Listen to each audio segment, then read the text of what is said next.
자, 세계에서 가장 똑똑하다는 AI 모델들을 모아놓고 일부러 한 개까지 몰아붙이는 일종의 디지털 스트레스 테스트를 한다면 어떨까요? 거대 기업들이 자랑하는 이 AI들이 과연 얼마나 튼튼할지 한번 보시죠.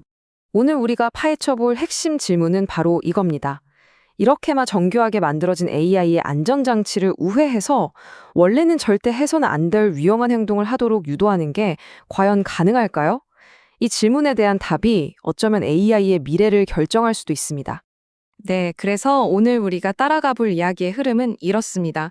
먼저 AI 보안이라는 게 뭔지 알아보고 그 다음엔 실제 모델들이 어떻게 공격당했는지 또 어떤 공격이 있었는지 살펴볼 겁니다.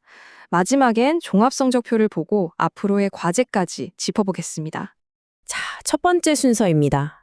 AI 업계에서 말하는 레드팀 테스트라는 게 대체 뭘까요? 아주 간단히 말하면 일부러 약점을 찾아내기 위해 공격을 시도하는 착한 해킹 대회 같은 거라고 생각하시면 돼요. 본격적으로 결과를 보기 전에 이 개념부터 확실히 하죠. 레드팀 테스트는 AI의 허점을 미리 찾아내서 보완하려고 하는 아주 중요한 과정입니다. 말 그대로 공격하는 사람 입장이 되어서 이 AI가 어디서 그리고 어떻게 무너지는지 직접 확인하는 작업인 거죠. 자, 이제 진짜 메인 이벤트입니다. 거인들의 대결이죠. 이름만 들어도 쟁쟁한 AI 모델들이 이 혹독한 시험대 위에서 과연 어떤 성적을 받았을지 한번 들여다보겠습니다. 첫 번째 대결부터 보시죠. GPT-5와 클로드 오프스 4.6입니다. GPT-5는 상황이 좀 심각해요. 공격 성공률이 무려 86%입니다. 거의 모든 공격에 속수무책으로 뚫렸다는 뜻이죠. 반면에 클로드는 좀 더 잘 버텼지만 그래도 여전히 공격의 절반 이상을 막아내지 못했습니다. 그러면 구글의 제미나이는 어땠을까요? 제미나이는 아주 독특한 반응을 보였어요. 공격을 받으니까 아예 시스템이 멈춰버리는, 뭐랄까, 에러 상태에 빠져버리는 겁니다. 자, 이 표가 정말 흥미로운데요. 두 가지 완전히 다른 종류의 약점을 보여주거든요. 제미나이는 대부분의 공격에 타임아웃 에러, 그러니까 그냥 응답을 포기해버리는 식으로 대응했고요.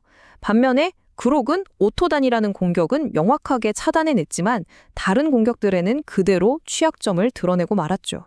지금까지는 모델들이 어떻게 무너졌는지를 봤잖아요. 그럼 이제 그들을 무너뜨린 창은 과연 얼마나 날카로웠는지 그 공격 알고리즘들을 한번 해보해 보겠습니다. 첫 번째는 페어 알고리즘입니다. 이건 쉽게 말해서 AI가 다른 AI를 공격하는 거예요. 사람이 시키지 않아도 공격하는 AI가 스스로 실패를 통해 학습하면서 점점 더 교묘한 공격을 만들어내는 완전 자동화된 방식이죠. 다음은 오토덴인데요. 이건 좀 무섭습니다. 마치 생물이 진화하듯이 성공했던 공격 방법들을 서로 섞고 변형시키면서 계속해서 새로운 공격법을 만들어내는 거예요. 그러니까 방어하는 입장에서는 정말 까다로울 수밖에 없죠. 이건 정말 교묘한 수법입니다. AI가 글자랑 그림을 다르게 인식한다는 점을 파고든 건데요. 예를 들어 폭탄 같은 위험한 단어를 글자가 아니라 글자로 만든 그림, 즉 아스키아트로 보여줘서 안전 필터의 감시를 피하는 거죠. 그리고 이 그래프를 보면 이 공격들이 얼마나 효과적이었는지 바로 알 수 있습니다. 특히 페어 알고리즘 좀 보세요. 성공률이 100%입니다. 이건 뭐 사실상 모든 모델을 그냥 뚫어버렸다는 얘기거든요. 바른 공격들의 성공률도 정말 어마어마하죠.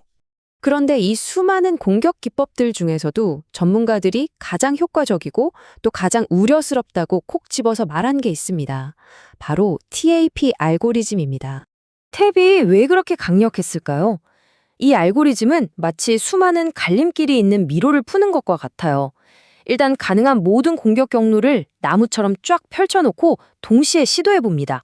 그러다가 이 길은 아닌 것 같은데 싶은 막다른 길은 과감하게 가지치기를 해버리는 거죠. 이런 식으로 가장 효과적인 공격 루트를 엄청나게 빨리 찾아내는 겁니다. 실제 결과를 한번 보시죠. 이 표는 TAP 알고리즘이 딥식과 그록 모델을 어떻게 완벽하게 무너뜨렸는지를 보여줍니다. 두 모델 다 만점인 1.0점으로 취약 판정을 받았고요. 결국 시스템 내부에 제한된 정보를 빼내거나 설정된 안전 규칙을 무시하게 만드는 데 성공하고 말았습니다. 자, 이렇게 치열한 전투가 모두 끝났습니다. 그럼 최종 점수는 어떻게 나왔을까요? 이번 테스트의 종합 통계를 보면서 현재 AI 보안의 현주소를 정확히 짚어보겠습니다. 그리고 이 테스트 전체를 단 하나의 숫자로 요약한다면 바로 이겁니다. 37.8%. 이게 뭘 의미하냐면요. 현재 최첨단이라고 들리는 AI 모델들의 평균 방어율입니다. 다시 말해서 공격을 10번 받으면 6번 이상은 그냥 뚫린다는 얘기죠. 정말 충격적인 수치입니다. 여기에 최종 순위표가 있습니다. 물론 완벽한 모델은 하나도 없었지만 참 아이러니하게도 공격에 에러를 내면서 응답을 회피했던 제미나이 프로가 이번 테스트에서는 가장 높은 방어율로 1위를 차지했습니다. 반면에 가장 유명한 모델 중 하나인 GPT-5는 14%라는 아주 낮은 방어율로 최하위에 머물렀습니다. 그럼 이 모든 결과가 우리에게 말해주는 건 뭘까요?